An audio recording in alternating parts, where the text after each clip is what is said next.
right, all right. Welcome, everybody. We will let you all get comfortable, get into your positions here, if you will, as people are joining.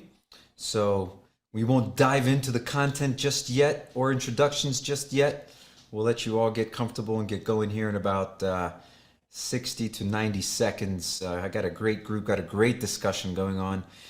You can see some of the faces on screen, which we'll introduce in just a moment. One of our other panelists, we'll see if she can make it. I don't know, Tim or Wendy, if you guys are in an area right now, there's a lot of weird weather going on in the country. Are you guys in one of those areas? Absolutely. In San Diego, we've had rolling blackouts, and now apparently there's a hurricane coming up from Mexico that we're going to get some rain and humidity. So Suha's in Florida right now with thunderstorms and humidity, and it feels like that here. Tim, you're about an hour north of me. What do you think? Yeah, I'm up in Orange County. We're actually looking forward to the hurricane. It's going to cool that weather down. All right. 100-degree weather for the last couple of weeks. It's been fun. Lots of cold though. We got everyone, please quote Tim. I'm looking forward to the hurricanes. That is not something you typically hear. But yeah, we do need to cool down. Absolutely. Oh, you got Wendy, you're getting a call out from Chris. Yeah. Chris Bush, my man. So while we're using chat, and we're going to encourage everyone using chat, I'm going to say where I am from. You already did, but I'm in Boulder. And we're actually, we are getting here, and I've only been here for 7 months, but the people that live here are telling me that this is a pretty hot like moment in time, because it's over 100 degrees and it's towards the end of, we're in September now, and they're like usually starting to cool off, and we've had 2 or 3 days of over 100. Absolutely. You got somebody agreeing with you, Tim? Yep. All right, everybody, we're going to go ahead and start kicking things off. Thank you for joining us. Let me start to share my screen here, and we're going to get this thing rolling. So you guys are joining us once again, another worthwhile webinar. Have an amazing conversation today, all right? Be a financial family friend. You guys see me wearing the shirt, financial friend. In the lending space, in the financial industry, we should be looking to be the financial friend to our customer, right? Not just one that does a transaction, but one that actually listens, understands. You're going to hear us talk about slowing down a little bit here today. So how do you become that financial family friend, and using digital strategies to find all the different equity opportunities and making that a benefit to the consumer, and making it something that they know you're doing it for them so they can trust you. So very important. Some key takeaways. Again, every time we do one of these events, we want to make sure that you guys know why you joined and what to listen for, right? It's very important. It's like, before you go and see a movie, you see a trailer and you decide if you want to see that movie. That's the key takeaways is the trailer, right? And so you want to look for those things in the movie and make sure that you're getting these out of it. So take a look at those takeaways. We're going to keep coming back to them. And of course, everyone on the call, you guys know that we're looking to raise with worthwhile webinars. It's fundraising, it's education, but also giving back. And today we're giving back to an amazing cause, which we'll go over in just a second. But let me introduce our amazing panel here. You can see we're missing a couple folks. My name is Alex. I'm the co-founder and chief visionary officer of Sales Boomerang Mortgage Coach. Dave Savage, my business partner, couldn't make it today. He's in flight. His flight has changed. He was at an event, and he had to change his travel, so he couldn't be here today. But we do have Tim Nguyen from Be Smarty. Thank you for joining us, Tim. Thanks, Alex. And of course, we have Wendy Peel, who's the managing director and partner at Reverse Mortgage Practice for Blackfin Group. Thank you for joining us, Wendy. Thank you, Alex. I'm excited to be here with you guys. Very excited. And we wish Suha could be here, but she is experiencing some of this strange weather that's going on, and she keeps getting internet in and out and electricity in and out. And so we told her, join us if you can, but obviously no pressure. Look, we're here, and the group we've chosen to donate the money to today is United Help Ukraine, an amazing organization that has been established for since 2014, but it's really It has a big focus based on the war that's going on there right now. And we've all been giving back. I'm sure everybody on the call has done something towards it, knows somebody, some kind of impact from this. And so we're raising money towards this. And while you are on this call, if you haven't donated yet and you're inspired through this conversation, go ahead and donate. As you know, we're going to be matching donations and giving as much to this cause as possible. So let's jump into this. Unless Wendy or Tim, you have anything to say about the cause, let's jump into the conversation. I'm just thrilled to be a part of this and doing something worthwhile. I love what you guys are doing here, giving back. I love the concept. I appreciate what Sales Boomerang Mortgage Coach, what you guys are doing here. So thank you very much. Yeah, ditto to what Wendy said. This should be the new standard for webinars across the space. Our industry, other industries, we can use that power of business, give back, and really help others in much dire need than we are. Thanks, Tim. Yeah, it's interesting because that's exactly why we decided to start doing this. We're like, we're getting all these people together. Why don't we give some money towards some causes while we're at it? And so I'm so glad it's catching on. And it's interesting because our first worthwhile webinar, when we were asking for donations, only got like 14, 15 people. And this time we had over 160 people register. And so it's amazing to see that this concept is starting to evolve. So thank you for that feedback. All right, so what are the opportunities to help borrowers right now? You can see the list: purchase, retirement, life events, referral partners. These are all the different ways that we can be helping our borrowers. But today we're going to focus on retirement. And really, you're going to hear some amazing information from Wendy and from Tim, and I'm going to be adding a lot of insight as well. But it is focused on retirement and that planning for the future. And remember, to plan for the future means somebody has to believe you today in the present. So if they don't believe you and don't trust you, it doesn't matter what you're sharing with them. It's not going to work out because they're not going to believe what you're saying. And so you have to be honest, transparent, and create that transparency in the relationship. So we're going to talk about those things, but let's start with a big question. This is important. This is going to set the tone for this conversation, and you're going to see other poll questions, and we're going to really unpack some hard-hitting questions in a minute. So here's the first poll question, and we really like to start with a poll so we know you're engaged and you're looking at the screen and you're here with us. So do you or someone you know provide financial support or caregiving to a family member, right? So again, if you're looking at another screen or being distracted, let me again just reread this. Do you or someone you know provide financial support or caregiving services to an elderly family member? And then Wendy, once we get these results, I'd love for you to kind of unpack what that means, and then we'll jump into the next phase of this conversation. So let's give it 30 seconds. Are you or someone you know giving some care to an elderly family member? This is key because it happens a lot, doesn't it, Wendy?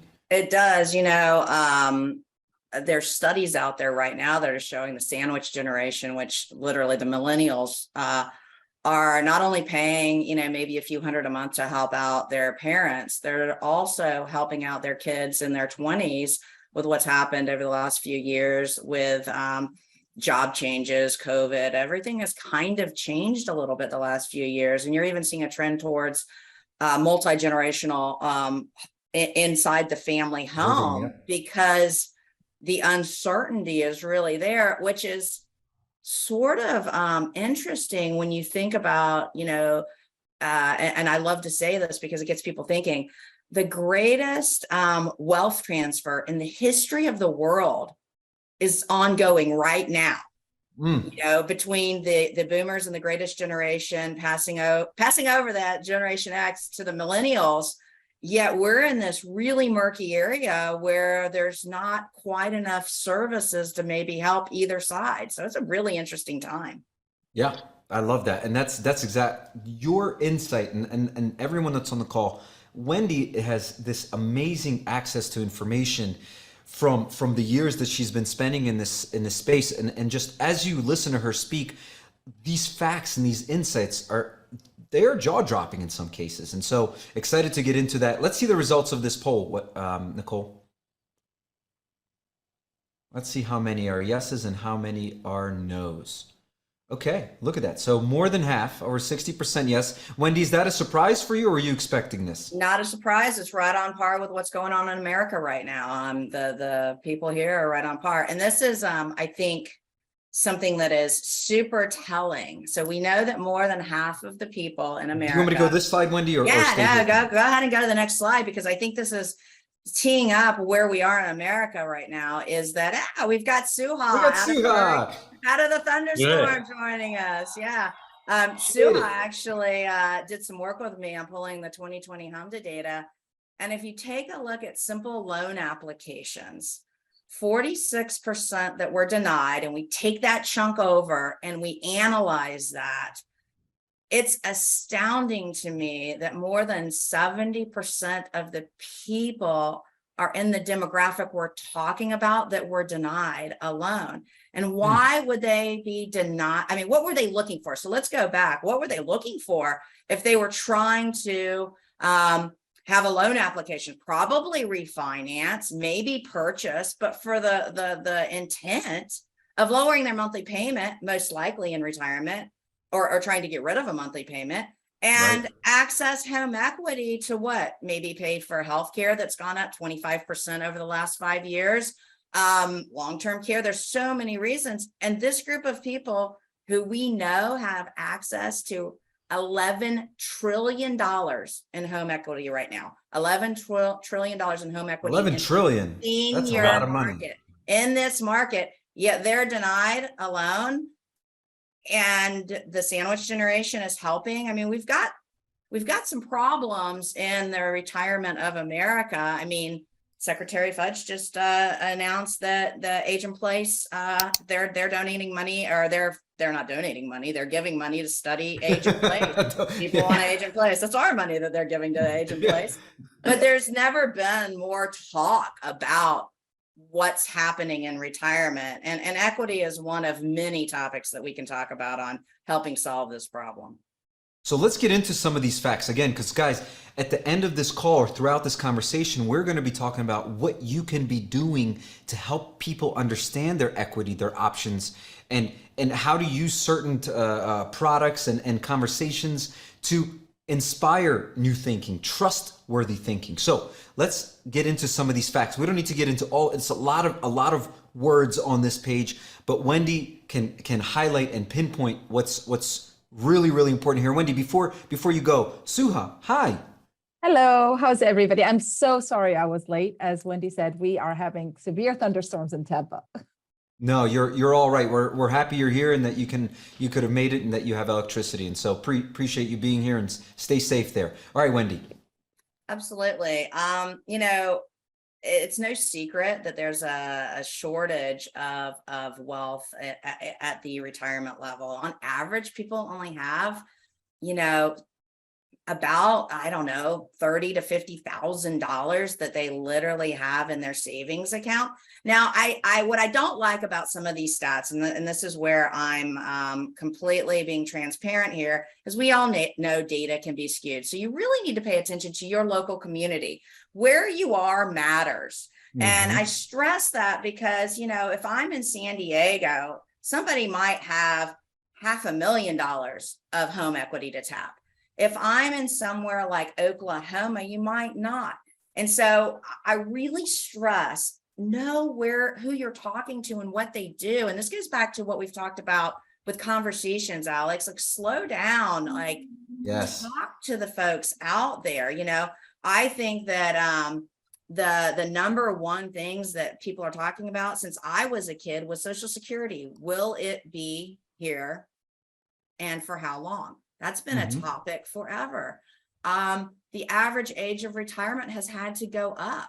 You know, it's 66, but Americans live until they're 78 years old.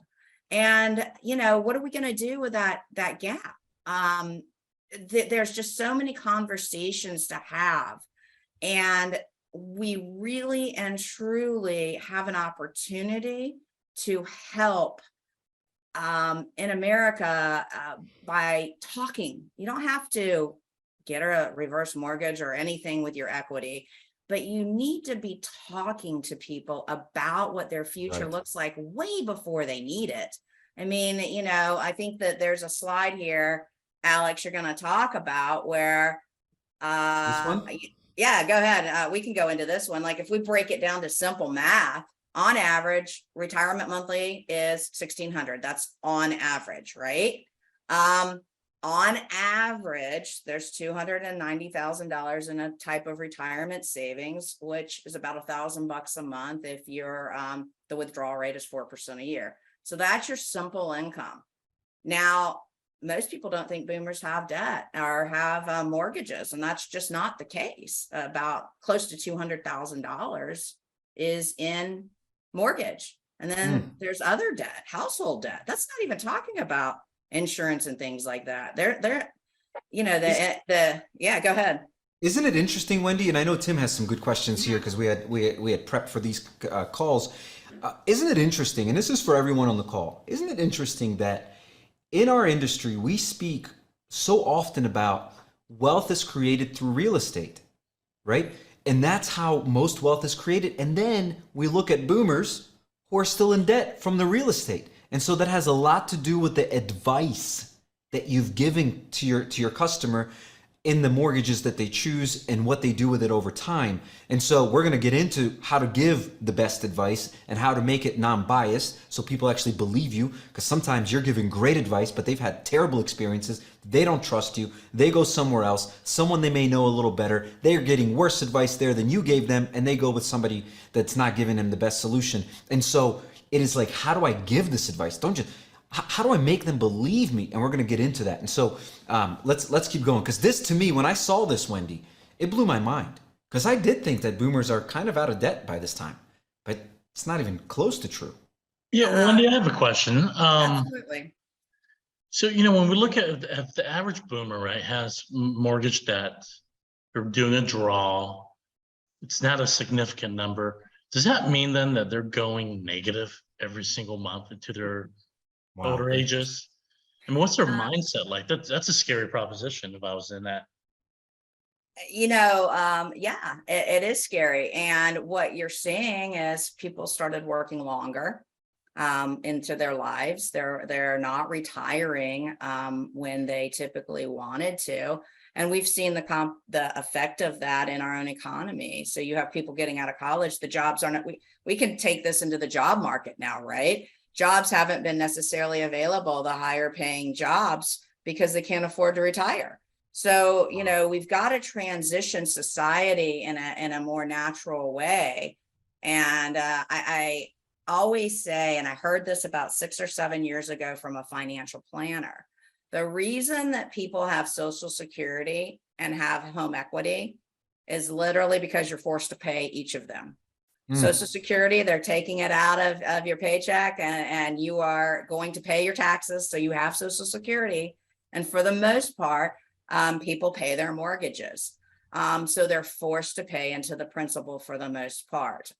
Everything else is discretionary. And, it's not really anybody's fault. It's a sign of what's happened in society. And I can totally geek out at times, and I laugh about how geeky I can get in these stats. But if you go back to the 60s, more than 60% of the people, and I'm just talking this right now, more than 60% of the people out there had a pension. And pensions handled a lot of times healthcare, the guaranteed income, so you could retire. And that depleted. Right now, there's fewer than, I think, 10% of the people that have a pension. And we had this gap. In 1978 is when 401ks became more mainstream by the government. So you have this gap where people really didn't have an option to necessarily save. And, if I go back to the compound interest, a penny a day doubled, you've got about 10 to 12 years there where folks did not get that compound interest, and they're here now retiring. So when you think of the math, it's not their fault. It's not people's fault. They didn't mean to get in this situation, It all goes back to financial education, I think, Wendy. And it goes, if you ask somebody young, what is a pension? They probably don't even know what that is, really. Right? If you ask somebody who's just coming out of college, they have no idea what is a pension. So, and a lot of them don't start saving and planning for their 401k as when they come out of college, and they don't start doing that until they're in their 30s and their 40s, not realizing how important it is. And this is where you come back to being a trusted advisor, helping somebody so that you are showing them what they need to do to prepare. I know we have a slide coming up about the 30-year mortgage, so I don't want to jump to that, but well, let's do that. what happens when you get to year 29 in a 30-year mortgage? This is so important. Like, I'm gonna share my screen a little differently in just a second. So I'm gonna stop this. I want everyone to let this message sink in. Okay, you're on this call. You're in the lending space.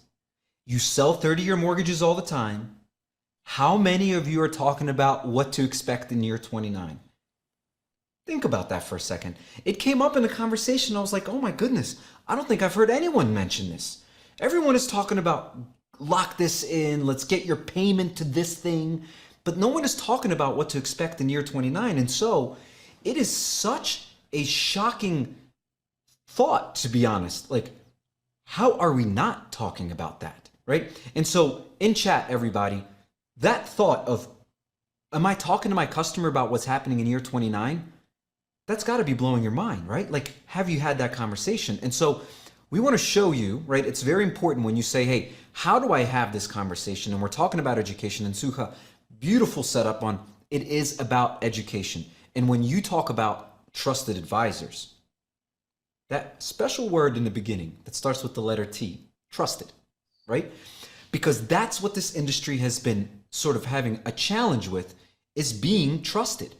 And this isn't Alex talking. We ran an analysis and found out of, I think, 14 top industries in the United States, mortgage industry was at the bottom below car salespeople.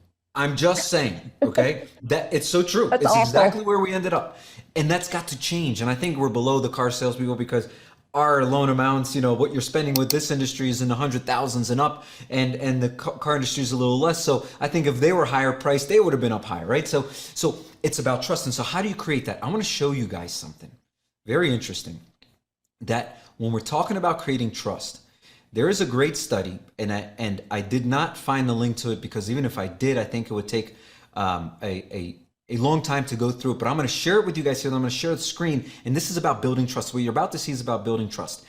This was in the 90s. This study was done where they took two people. You all, if you've heard of this study, give me a thumbs up.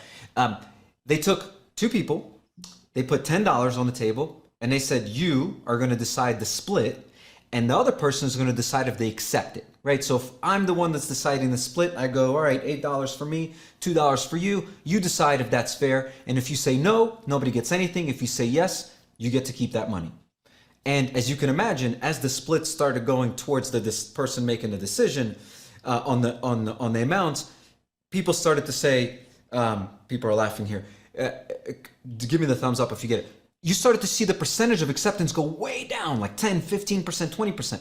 And so they threw a twist in it. They said, what if a computer decides what you get to keep? And the acceptance was over 90% no matter what the level was. It was incredible. And so, why do I bring this up? We're talking about trust. This is why I bring this up.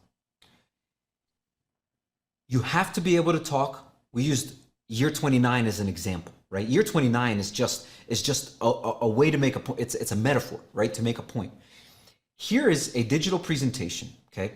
Which, in my opinion, a professional originator, any lender that wants to create an experience and a relationship with their customer can no longer give fee sheets and just talk to people on the phone. Hey, write this number down. Remember this. It doesn't work, because what happens in year 29? How do you trust me? This is how you trust me. Mr. and Mrs. Borrower, don't listen to what I have to say. Here's the information. And everyone on this call, really quickly, I'm going to ask you a question. I guarantee you'll know the answer in less than a second. Looking at the left side of the screen, which option is the worst? 1 second. All of you got it. I know you all got it because it's the only one in red. It's the only one in red. And guess what? Alex didn't say anything. I didn't tell you to look there. You knew where to look, okay? So, first of all, this is taking a digital presentation that's based on some computing functions to allow you to separate yourself from the decision and only offer advice and advice based on information that you've collected from the consumer and based on what's happening in the market and what you can offer. But let's go to that 29th year concept. How can you tell somebody what they're going to experience over a course of, in this case, we're showing 10 years. And so option number 3, again, if I asked you all very quickly, choose the one that's the best. You don't have to have a master's degree in anything, right? You don't have to be a doctor. You can quickly go, oh, the third option seems to be the highest, and my net worth is the highest after 10 years with that option. Obviously, that's the best thing for me, if net worth for me is important. And so my whole point here is, Suha, Wendy, what we discussed, it's about creating trust and showing somebody what to expect. And then stepping back, get back, take a minute, right? Does this make sense? Let's take the application. Stop. Stop for a minute. Let them digest this, right? And here's what we found. And then we're going to get right back into the slide deck in a second here. Here's what we found. Decisions after a digital presentation that shows them the future, current state, all of that, get made about 3 times faster. That's 300% faster than whatever you're doing manually right now. Why? We can all guess. I'm informed. I'm in the know. When I don't know, I hesitate. When I know, I move forward. And so this is exactly about that. Let me stop and see if anyone of the group wants to add anything to this. It's interesting because, you know, you're showing options and you're showing different rates. And when you become a trusted advisor, you're no longer selling a rate. You're no longer talking about the transaction. Exactly. You're building that lifelong relationship. You're building a customer for life that is always going to come back to you because they trust you. They're no longer thinking, I want the lowest rate. Because if that's all they want, they're going to jump from lender to lender. They're just going to go whoever's going to give them the lowest rate. And if we pause and think about it, this is buying a house is the biggest transaction that any American, any human is going to undertake. Providing them the data and the information they need to make a decision, the right decision for their family, is so critical. And if all we tell them is, hey, I can get you a 3% and your payment's going to be X, and who cares what's going to happen 5, 10, 30 years down the line, we're not doing that. It's a disservice to the customer. And so Go ahead. no, that was it. I was agreeing with you. Absolutely. Buying down rates, the present value of money over time is a concept that can, with technology now, be shown. You don't have to be an economist. You can show people how their money is going to work for them. And, part of the wealth is in real estate. It is in, that's how you build wealth. So not talking about it, I mean, you're almost putting yourself out of the job. If you're not going to talk about it, you're kind of doing this to yourself. And it might sound harsh, but that's the reality. I mean, Suha says it much more eloquently than I do, as does Alex. But the reality is, if you're not going to think these things through and use the tools, what's going to happen now? It's no longer a refi market where you're just going after the lowest rate. Right. Yeah. We talk, go ahead, sorry. Sorry, I was going to say, and the other side of this is when you're building that trusted relationship, you turn it into a generational impact. You're no longer just helping to finance the parent or the grandparent. It becomes a family. The kids come back to you because they trust you. You create that generational relationship, not just a one-time thing even. And that's when you're thinking long-term. Exactly. Sorry, I didn't mean to stop you, Tim. Go ahead, Tim. No, great points. I appreciate that. In our industry, right, there's a lot of automation taking hold of what we do every day. It's originators, processors, back-end office work, et cetera. That time gets freed up, right? The less you have to do. And there's a lot of fear out there that, well, am I automating myself out of a job? I want to make the point clear, right? It's a complete opposite. You're automating yourself into where you're more valuable. Exactly. Right. Love that. And love that. If you don't have to do 2 hours of work on a particular application, where's that time go? And I think we hit it right in the nose here. It's education. You're the expert, right? I should be able to go to my loan officer my lending company who gave me hundreds of thousands of dollars. Mhm. And if I have a question about it, I should be right back at you. But instead, I'm not. I'm talking to other people who don't know the mortgage industry, who don't understand the way real value and net worth is created. So I just want to make that point, right? It's our responsibility in this industry to really take that trusted advisor role and make it mean something. And look, it's, you know, it's, I love what you said. It's, and I hope you can type that quote that you just said in there. It's not automating yourself out of it. So I love that. Let the audience copy that too. But when they go for questions, isn't it wild? We all go online instead of calling our lender. We go, oh, let's find out information. What did somebody write yesterday? They go to a blog. They go to something, right? And it's like, because think about that. Like that's a reflection on the industries not making us trustworthy. And so that's why presentation matters. That's why separating yourself and giving clear value and not saying, you know, one of the things I laugh about all the time, and if there's any agents, realtors on the call, I apologize. One of the things that I laugh about all the time is if when somebody's walking me through a house, like an agent, they go, and this is the kitchen. I was like, oh man, I thought this was my bedroom. Thank you for that information. Like, you're not here to tell me that this is a kitchen. Like, I got that. What value can you add? And same thing in a mortgage conversation. What value can you add? When you start talking, well, guess what? The rate is 5.8. Well, I know that. I saw that when I scheduled, this with you. I know, right? It's like, where is the value? The value is in the support, the guidance, the reason. That's where the value is. And that's what's missing. And that's what we're talking about here. So hey, I'm going to pause for a second, Alex, before you go into this poll, because there's one other golden nugget here, if that's okay. The golden nugget is, if you get very good at talking about wealth, you now can encourage them. Go talk to your financial planner, talk to your accountant, talk to these people that are your trusted advisors, because guess what? You know what you're talking about, and they're going to validate it. Third-party validation is amazing. I mean, go back to when we were kids. My mom would listen to my best friend more than they'd listen to me if we weren't out doing what we weren't supposed to be doing, right? That third-party validation is massive. And that's important right now. And it's going to bring you in referrals, because that financial planner knows you know what you're talking about. So there's a lot to unpack here, but the opportunity is amazing right now if you're leveraging technology. Tim, that was a brilliant quote. I'm going to be stealing that from you. Look, the idea that you just shared, Wendy, is incorporating, right? What a great idea. Incorporating all the people that could be touching the financial lives of your consumers, of your borrowers, and referring them right back. Hey, remember we talked about this 2 years ago? You said you had a great advisor. You should go talk to them. Or if you don't have one, I have one, right? And doing it regularly. And I love this because Dave Savage says this a lot, being the captain of the wealth team. The reason he says that in the lending space is because what Suha said, this is the biggest transaction, right? And so you are actually helping the largest asset and involve those insurance brokers, involve those accountants. And I love that, Wendy. That's a great point. People need to definitely take a note on that. Go ahead, Tim. I think you had something. Yeah, Alex, you brought up the irony, right? In our industry, we're selling a 30-year product, but are we actually talking about future years, right? Right. Irony of the other point you made, I forgot, but here's another irony, right? Is when you think of wealthy people, they have a family office, or they're part of a shared family office. They have trusted advisors.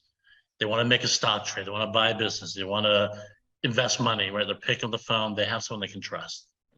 These are the people that we need it the least. Okay. Right. Everyone else, the average American, needs it the most, yet they do not have access to this. You are that person. Oh, so well said. Put it yourself out there. You're that person. An email rates a year later, a happy birthday email, cool. But bring more to the table, right? I love this. Hey, what's your life plan looking a year later after you bought your first home? What's your life plan now that you're 5 years away from retirement? That conversation, that spark, builds trust. It'll build revenue. You'll change and impact lives. So just it's imagine creating a circle. It's like really creating a circle that just feeds itself. And just imagine your CPA's there, right? Your accountant's there. Loan officers, you guys are there as well. You just got to put yourself there. Look, if Wendy, I'm going to use this stat to really drive a message home to everyone here. Imagine saying to your borrowers, on average, people who do loans somewhere else end up having to be in debt when they're in boomer age, but not my customers. Not my customers. Okay? My customers are That's not powerful. That's Right. Powerful. So that's where you want to position yourself, everyone. Others are going to put you in debt when you're ready to retire. We're going to make sure you have a net worth when you retire. Done. Like that is the goal. All right. So let's get there. Does your business offer sufficient financial education and advisory support for retirees and their families that may be struggling? I think this is a poll. Let's populate this poll and let's see what you guys say.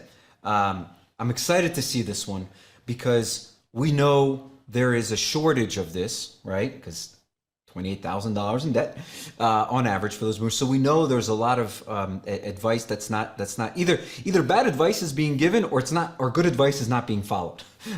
So it's one of those two. But I'd love to and consumers are, they want what they want and they want what they're used to. And so it's a tricky, I'm not saying that this is easy. It is tricky because when somebody walks in and says, I want to lower my payment, monthly, and I know I can get this rate because back to education, that's all they know what to talk about. It's not easy to pause and have that conversation because, this is your livelihood as well. And you don't want them to, again, back to that reputational risk. This industry had some challenges, and Right. It's been a long time since '08, but there's still a little bit of a hangover there. And so it's hard. I'm not saying this is easy. It is a difficult thing, but once you get used to it and you become that trusted advisor, no one else will take your place. No Well, one you can else will see that. take your place. And think Short of about all it. of us becoming certified financial planners and involvers of the world, right? Where do loan officers start, Wendy? Like what are the tangible things they can do today, right now, to start turn that table and position themselves in a better, maybe it's not the right word, but in the direction, right, of being a trusted advisor? That's a great point. It depends on what type of loan officer they are, what their, what their infrastructure looks like, where they are. But for the most part, ask what the goal is and why that goal is there. One question, okay, so you want to know why is that? That's the best question. Why? Yes. I would mean, actually take it a step back, Yeah. Wendy. I would say Definitely. educate yourself as a loan officer so that you can provide the information. Because if you don't know, if all you're coming at is the lowest rate, if that's all you're offering your customers, then you don't have the right knowledge to become a trusted financial advisor for them.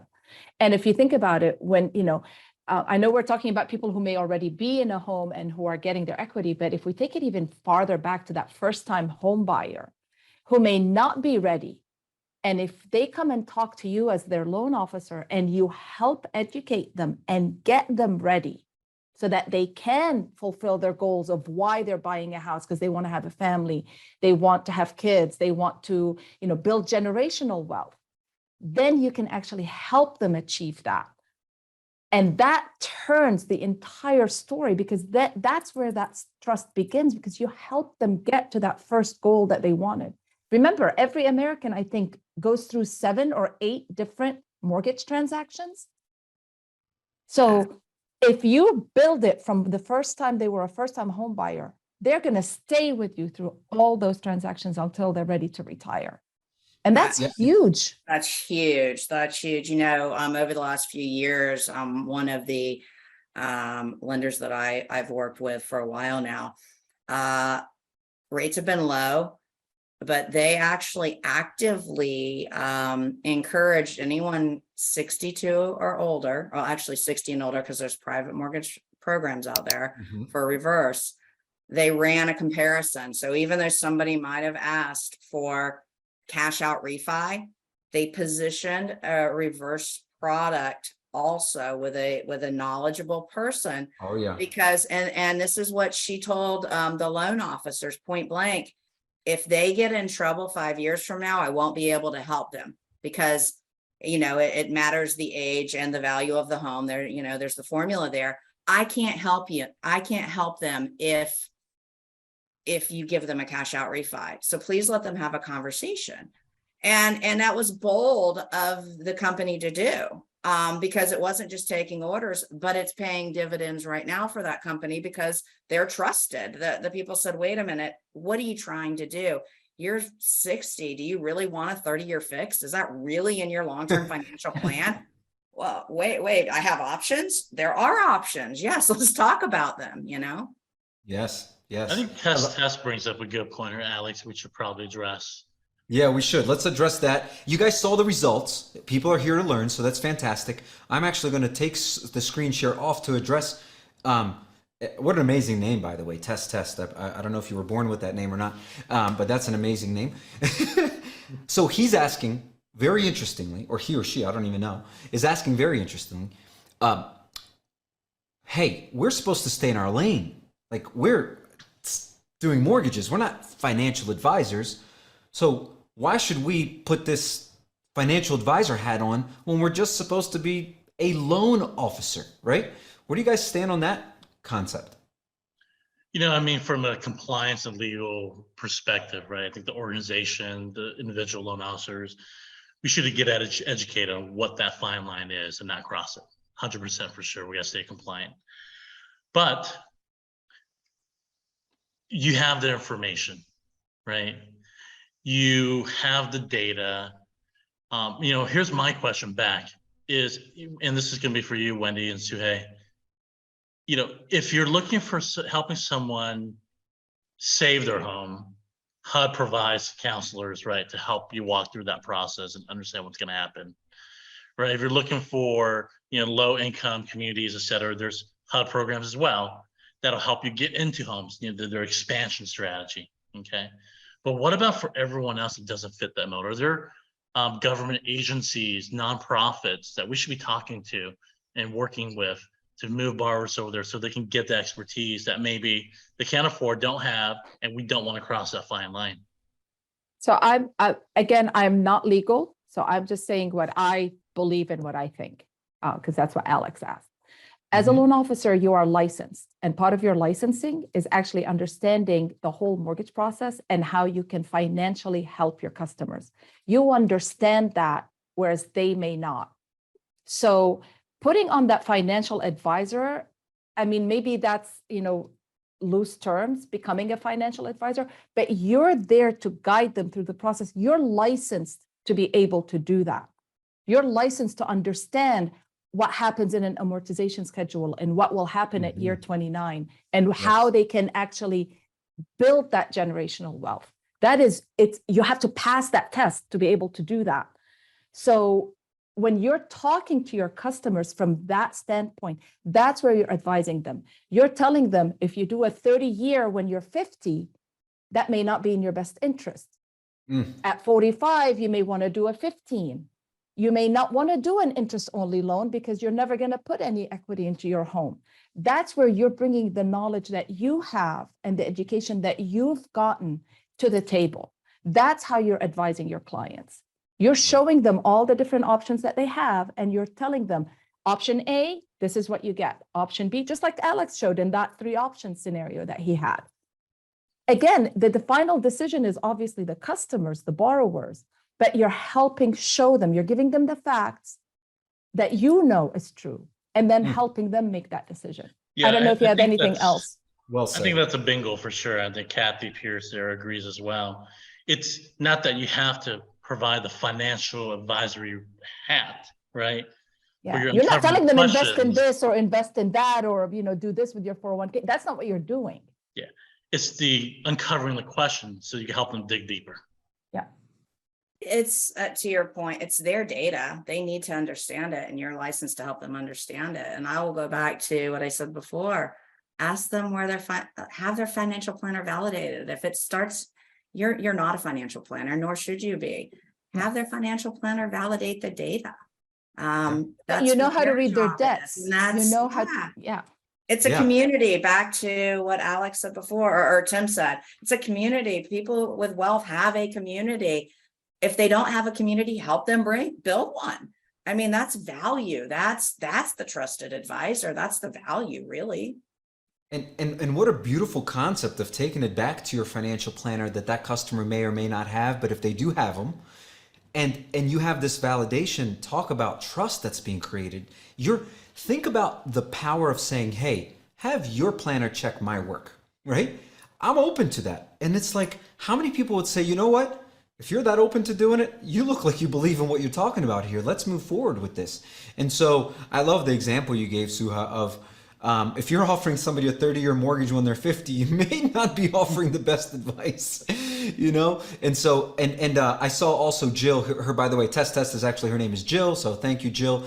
And, you know, Jill mentioned also, you know, are you putting their goals into that digital presentation? The answer is yes, absolutely. When you put their goals in, there's a great example, we can maybe send this with the recording of this video. There's a great recording of a loan officer. They got a notification from Sales Boomerang about an event that's happening in someone's life, contacted them, said they were getting ready to do a mortgage with this other group, and they told him what options they gave him. And this loan officer's like, do you mind if I run some scenarios past you? I mean, you're already down the road with this group, but I just want to open your eyes to some options. Come to find out, the scenario they're being presented was actually going to be detrimental over the next 30 years. And he showed him a scenario with the presentation you just saw that gave him over $4 million in net worth over 30 years. And so to your point, Jill, 100%, you have to put their goals in to be able to then advise. No goals, how can you advise, right? Unless somebody's like, short term, I need this done, and I'm out of here, whatever, that's different. But if they're planning to be in the United States and they're planning to be a part of this community, they're going to want the best options for them financially. So I love this discussion, guys. What a wonderful discussion. Let's jump into this presentation one more time. Let's go back to it. Oh, am I not sharing my you guys see my screen or not yet? No, not yet. No. Oh, here we go. It's right here. I was on the wrong screen. Boom. Share and share. All right. So let's move on. This is a great one, okay? And look, we only have about 10 minutes, okay? And so keep populating. Jill, you've been very active. Kathy, thank you. Keep throwing things into chat. This makes for, look, we stopped the entire presentation to talk about what Jill asked. Like, that makes for a fun conversation. So don't stop asking questions. So why should lenders market reverse mortgages to Gen X's when the oldest Gen Xers are only 57 and can't qualify for one themselves? So Wendy, Tim, Suha, why should we be marketing reverse to these people? Oh, Who wants man. to take it? Can everyone hear me? Yeah. See me? Yeah, we can see you in Yeah. here. Oh, I'm sorry, guys. I think we just got hit with that rolling blackout, and my Zoom is all working a little differently right now. You know, age, right? It's never too young to talk about retirement for a couple of reasons. One, you're going to be in that position sooner or later. Right. If It's you're a bound to Gen happen. X, you're not far from retirement. That 15, 20 years comes up fast. Secondly, you have family members, parents, aunts, uncles that are of older age. Be there for them. And thirdly, probably have kids, right? If the more educated you are, the more educated your kids are going to be. It's never early enough to think and learn. Reverse mortgages may not be applicable now, but you're going to know someone in your net worth that is. It's going to be a benefit for somebody. I love that answer. You know, Just, if we stopped right there, that's right. That's it for everyone in the audience. That's like enough. It's like, you're close enough. You're going to get there. Who do you know? Do you have kids? Are you taking care of people? Like, what a great reason to always bring this up to that audience. I love that. Go ahead, Wendy. yeah, where I was gonna build on that is that, you know, we said before that Gen Xers are paying, you know, for parents. There is data around that. But even more importantly, this is one thing that I don't know about you. I am right there in the Gen X. My parents are retired.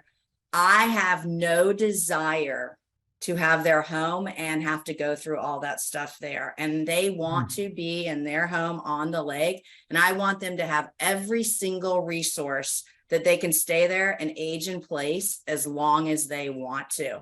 That equity, if they need to use that or want to use that to have yard people, cleaning people, nursing, anything they need, I don't want that. And that doesn't mean that I won't inherit the home. That just means they can use their equity to live in a way that they deserve to live. And that's really why Gen Xers are there. And most Gen Xers are a lot like me.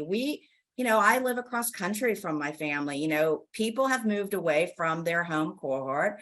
and you want to see them happy. You want to see them not, penny pinch and to be taken care of. And this is an easy way that I don't have to dip into my retirement plan to help. And they have the equity there. And it's a hard, conversation because parents, boomers, they were always told, pay off your mortgage, pay off your mortgage, pay off your mortgage. But when you let them know it's okay, this is tax-free money for you. Yeah. I want you to be happy. It has a light bulb moment for them. And the other part of this is with reverse mortgage lending. Reverse mortgage is a blanket term, meaning, you're leveraging your equity. HECMs are the specific FHA program at 62, but many reverse mortgage lenders offer what are called proprietary products now that a lot of people don't know about, where you might be 60. There's even some out there that are 55 and they're convertible. They're flexible. So you start as a traditional and it converts. There is so much out there in the market right now. And I've spent, most of my days consulting on this very topic. Is there's so much in the market that is exciting and helpful and can differentiate you that that's why you should be thinking about it. And we'll give you guys Wendy's contact information. You all should reach out to Wendy and Suhe about these things. And Wendy, if you have any links in general that you can post before this out or included in the video that we're going to send, to everyone, that would be great. Give people some resources because I think that's very important here. Okay, so we're getting towards the end here. What do you think? And I'll stop sharing my screen here. And Tim, I want to make sure that we get there's something that Be Smarty's getting ready to offer. That's very important. That's tying in with reverse and conventional. I want you to mention that if you can, or just the concept of it. Let's talk about this, and then we'll mention a couple things from you, Tim. So what do you think the main reason why qualified borrowers choose not to tap into their equity? Let's talk about this. I don't know. Is this supposed to be a poll? I feel. Yep, It is perfect. a poll. Yeah, it is a poll. It's Let's on do the this screen. one quickly, audience. Let's do 30 seconds and then we'll just populate the answers and let's discuss this question. Go ahead, Suha, you were going to mention something. I was going to say, because I remember Wilfred Brimley doing the reverse mortgage commercials. And I mean, the reputational risk, it had such a bad reputation when it first came out.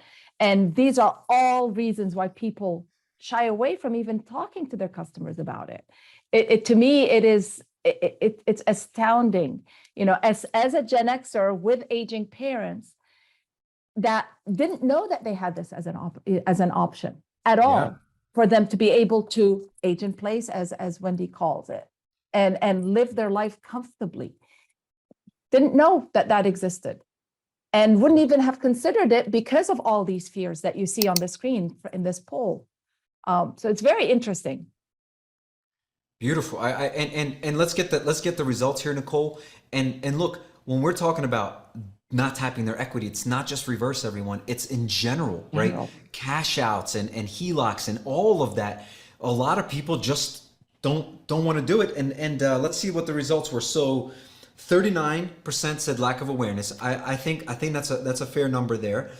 Fear of predatory lending. Yep. And I think the millennials are actually lucky that they don't remember the 2008 part, right? It's like a good thing because we talked to some people and they're like, 2008, what happened in 2008? It's like, never mind. You don't want to know. Let's just keep going.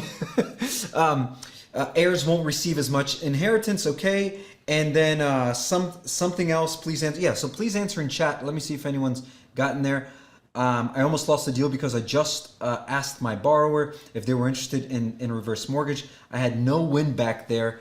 I had to win back their trust. Interesting, Janet. We might have to stay all over and address that specifically because that's a good one.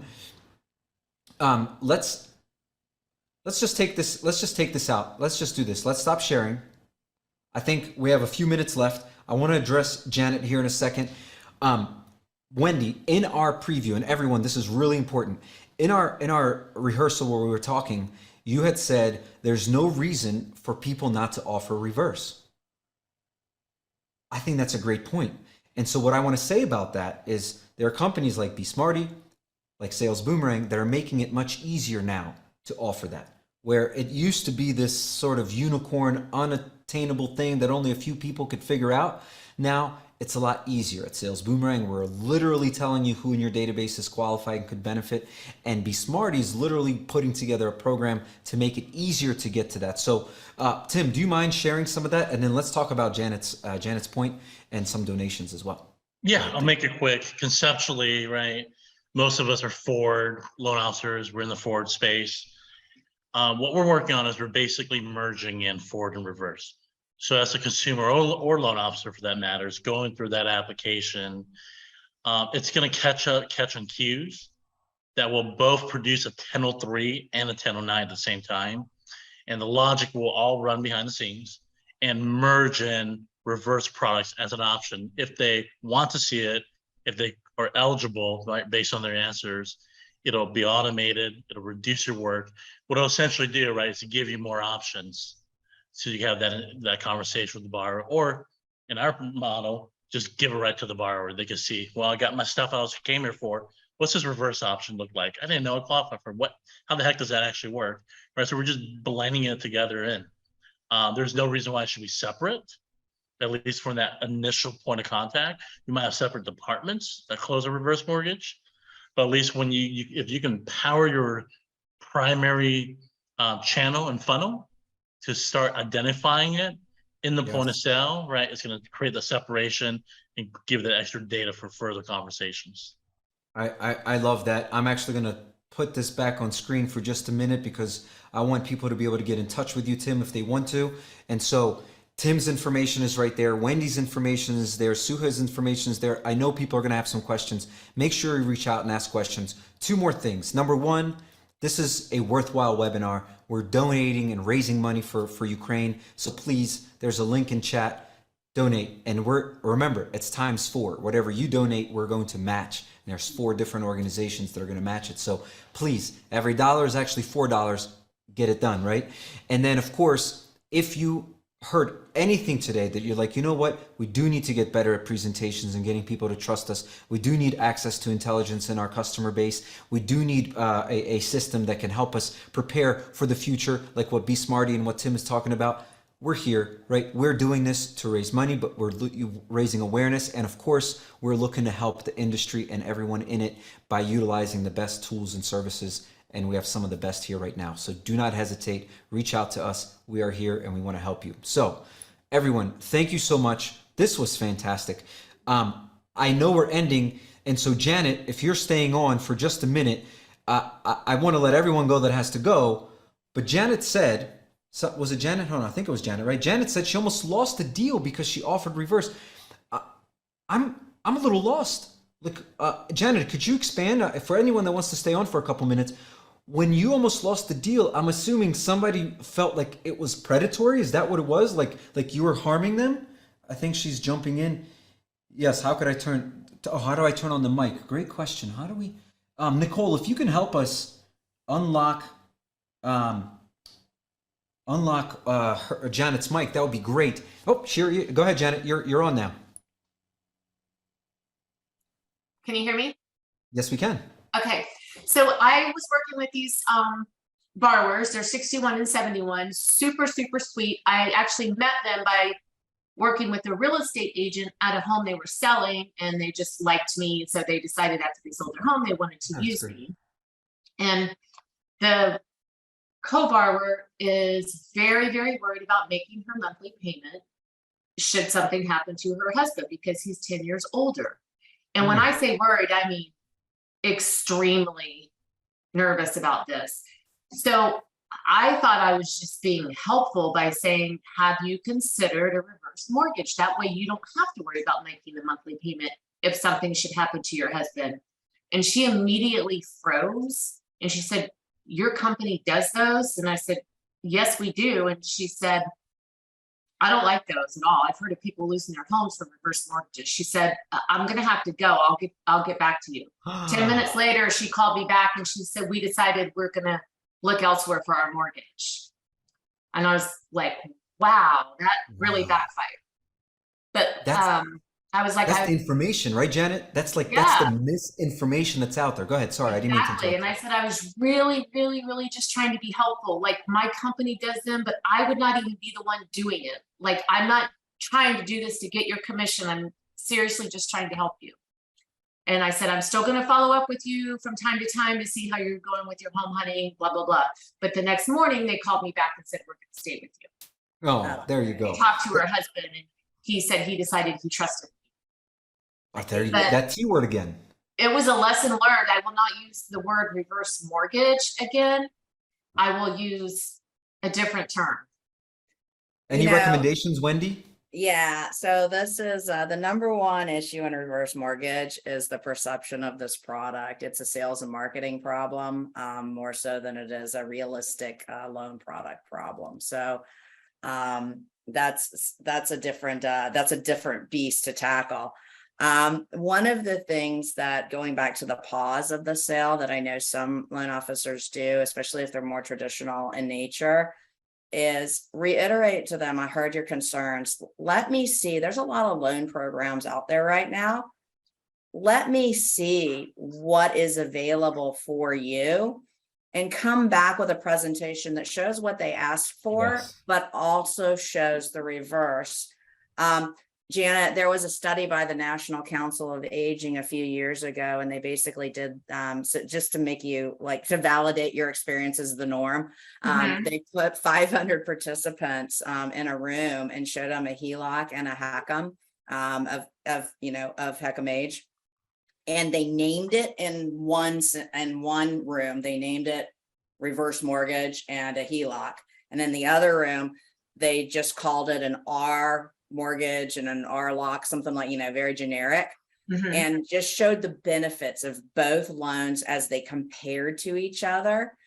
And when it was not named, 66% of the time, it was the chosen loan was the reverse mortgage. As soon as they named it, it dropped to the 30s. So names do matter. And so it's not like you're trying to do a bait and switch, but if you could show them the benefit statements, payments are optional, they're not mandatory, and show it with the benefits next to where it is, it can give more confidence. But my recommendation in that scenario is that you did a great job of actually how you came back with and said, yeah, my company does them. And then I've also heard of people saying, you're right.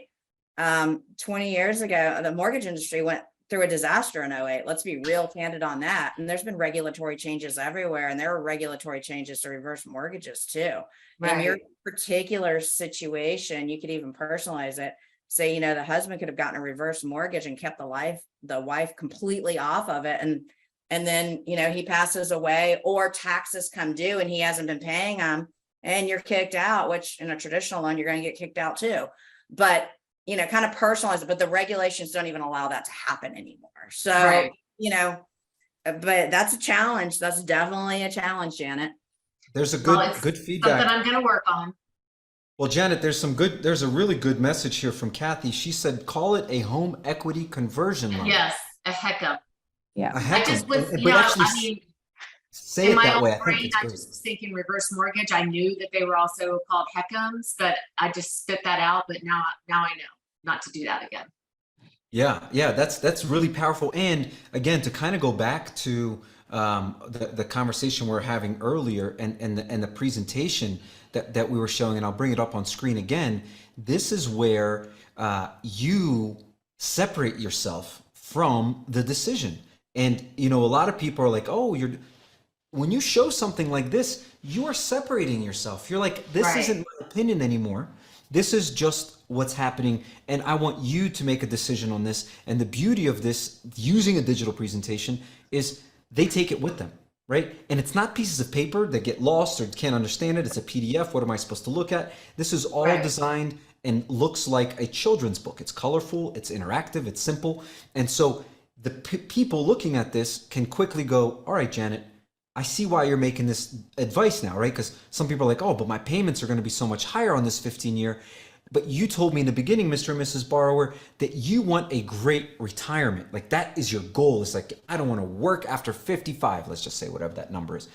This one gets you there the fastest. We can look at other options, right? And so all of a sudden you're separating yourself, and you can call it a home equity conversion loan, whatever you want to call it, but you let the presentation create the questions rather than Right. them going, what's in it for you, Janet? Why are you offering this to me? This must Right. be more money in your pocket, right? And to create that separation. So thank you I for just want to add, inspiring. I was actually going to add one more thing, because I mean, reverse mortgages themselves are gaining significance in the industry as well. And I know Correct. that the Mortgage Bankers Association has actually created a new division to actually have advocacy around reverse mortgages. They've put together an advisory group because they realize that the majority of people are getting into that age group where this becomes a real option for them.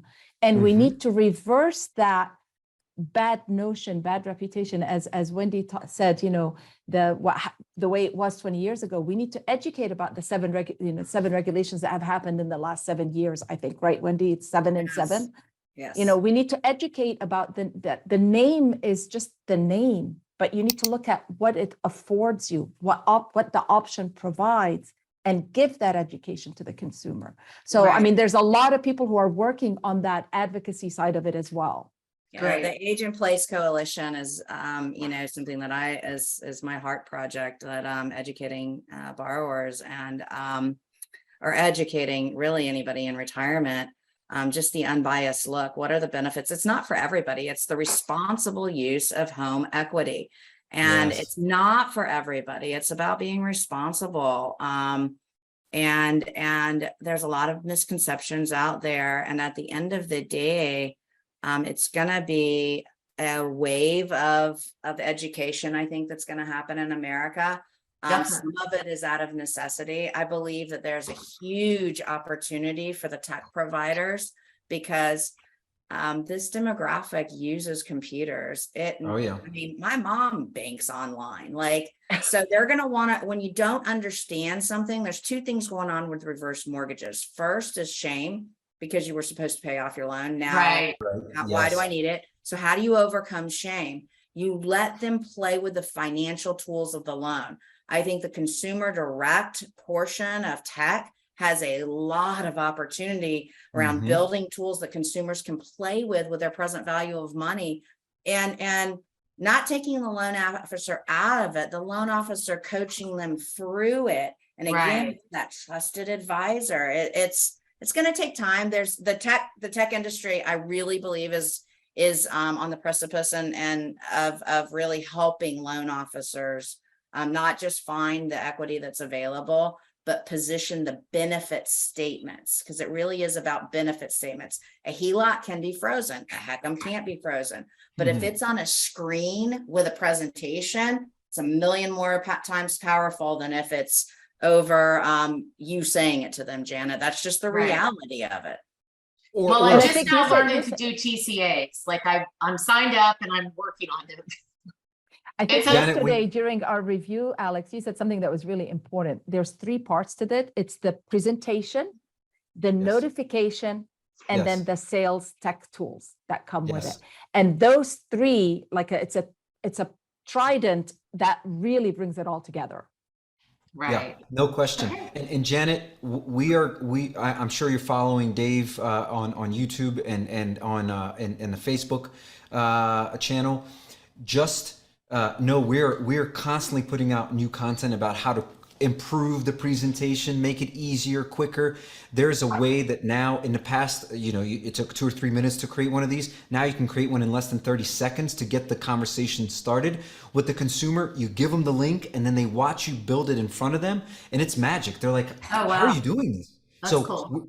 all that's available, Janet. So my personal information you saw on screen, send me a note. We can get you with your rep and really get you, we call them ninjas. Become a ninja at Mortgage Coach. So everyone, What thank was you your, for staying I after. don't have your information anymore. What was it?